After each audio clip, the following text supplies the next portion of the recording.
کہ ہمارا ہندو دھرم دنیا کا سب سے پرانا دھرم ہے، کیونکہ اسلام کی شروعات تو آج سے 1400 سال پہلے عرب سے ہوئی تھی، لیکن اسلام کا ہندوستان کی سرزمین سے کوئی تعلق نہیں ہے۔ مگر یہ کم عقل لوگ شاید اس بات کو نہیں جانتے ہیں کہ اس دنیا کا پہلا پیغمبر ہی ہندوستان کی سرزمین پر اتارا گیا تھا۔ جی ہاں، پہلا پیغمبر بھارت کی دھرتی پر ہی اتارا گیا تھا، اور وہ ہے حضرت آدم علیہ السلام۔ مسلمان لفظ کا مطلب ہے اپنی خواہشوں کو رب کے حوالے کرنے والا اور اس کا حکم ماننے والا۔ لیکن اب یہاں پر حیران کرنے والی بات یہ ہے کہ آدم سنسکرت زبان کا لفظ ہے، اور آپ کو معلوم ہے کہ سنسکرت بھارت کی زبان ہے، عرب کی نہیں ہے، اور سنسکرت میں آدم کا مطلب ہوتا ہے پہلا، شروعاتی یا پھر اصلی۔ اور ہم آپ کو بتا دیں کہ حضرت آدم علیہ السلام کو قدیم سنسکرت کی کتابوں کے اندر منو کہہ کر بلایا گیا ہے۔ اگر ہندو کسی طرح سے ان کے وجود کا انکار کرنے کی کوشش کریں تو ایسا بالکل ناممکن ہے، کیونکہ انہی کی مقدس کتاب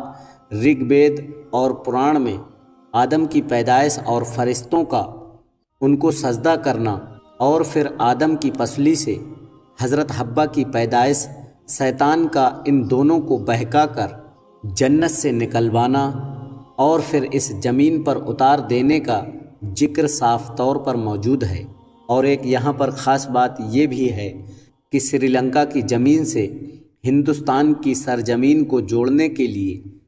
بنا ہوا قدرتی پل آج بھی ہزاروں سال بعد پانی کے درمیان موجود ہے، جس کا بننا بھی کوئی اتفاق نہیں ہے۔ اب دوستوں، یہاں پر سب سے اہم سوال یہ ہے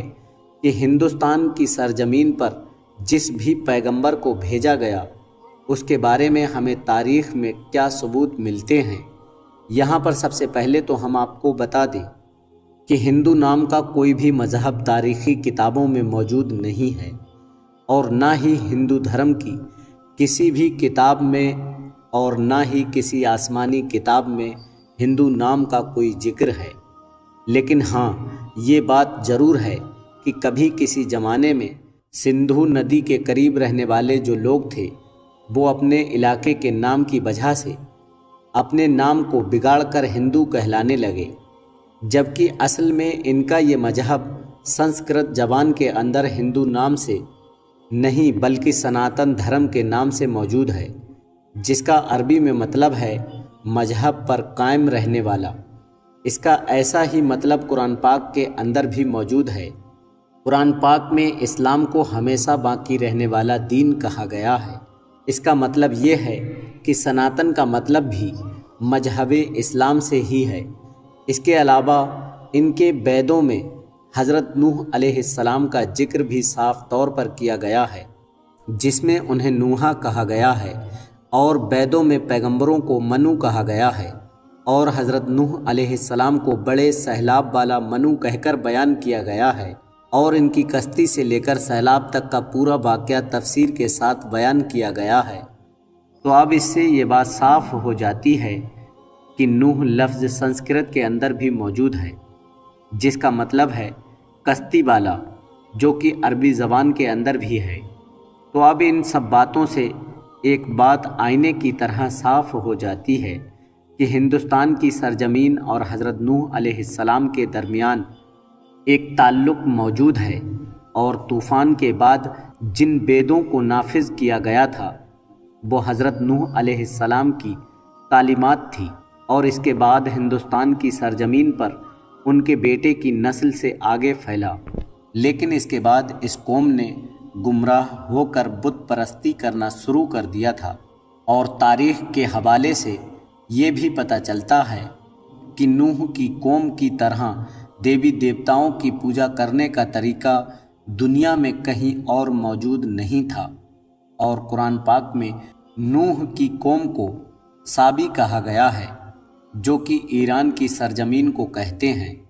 جہاں پر صرف حضرت ابراہیم علیہ السلام پیدا ہوئے تھے۔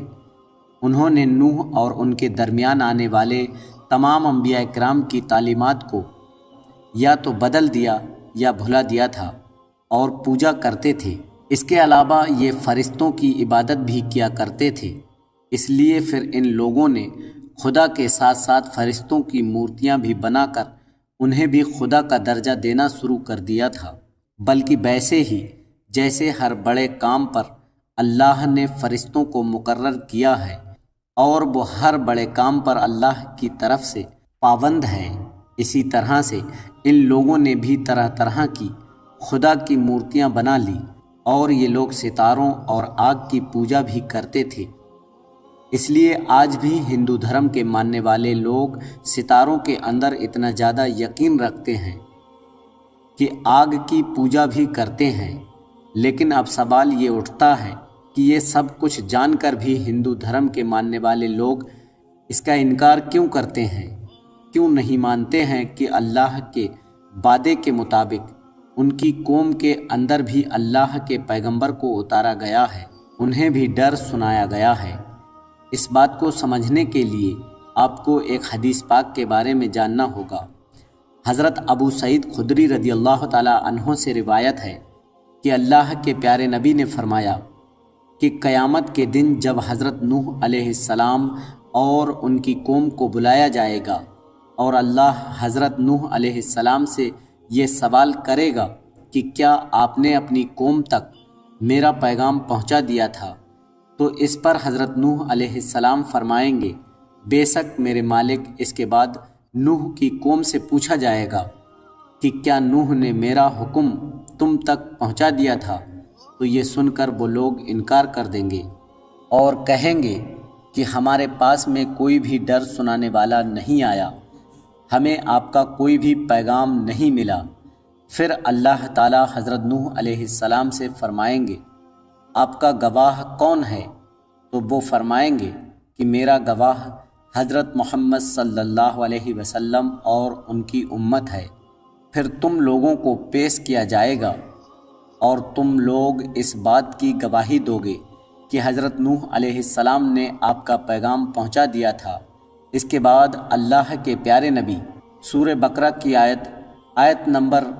143 پڑھیں گے۔ تو دوستوں، اس حدیث پاک سے یہ معلوم چلتا ہے کہ ہندو قوم بھی اپنے نبی حضرت نوح علیہ السلام کی تعلیمات یا پھر کسی اور پیغمبر کو تسلیم نہیں کرتے ہیں، جبکہ ہندوستان کی سرزمین کا اصل مذہب اسلام ہی ہے، جو کہ بگاڑ کی وجہ سے اپنی اصل شکل و صورت کھو چکا ہے۔ اب ہم لوگوں کی یہ ذمہ داری بنتی ہے کہ ہم ان لوگوں تک اللہ کا پیغام صحیح حالت میں پہنچائیں، کیونکہ ہمارے پیارے نبی کو تمام جہاں کے لیے رحمت بنا کر بھیجا گیا ہے، اور اب قیامت تک کسی بھی رسول اور پیغمبر کو نہیں آنا ہے۔ پیارے دوستوں، امید کرتا ہوں کہ آج کی یہ جانکاری آپ کو اچھی لگی ہوگی، ویڈیو پسند آیا ہوگا۔ اگر اچھا لگا ہو تو ویڈیو کو دل سے لائک کر کے چینل کو سبسکرائب ضرور کریں۔ ہم پھر ملتے ہیں کل ایک اور نئے ویڈیو کے ساتھ، تب تک کے لیے دعاؤں کی گزارش۔ اللہ حافظ۔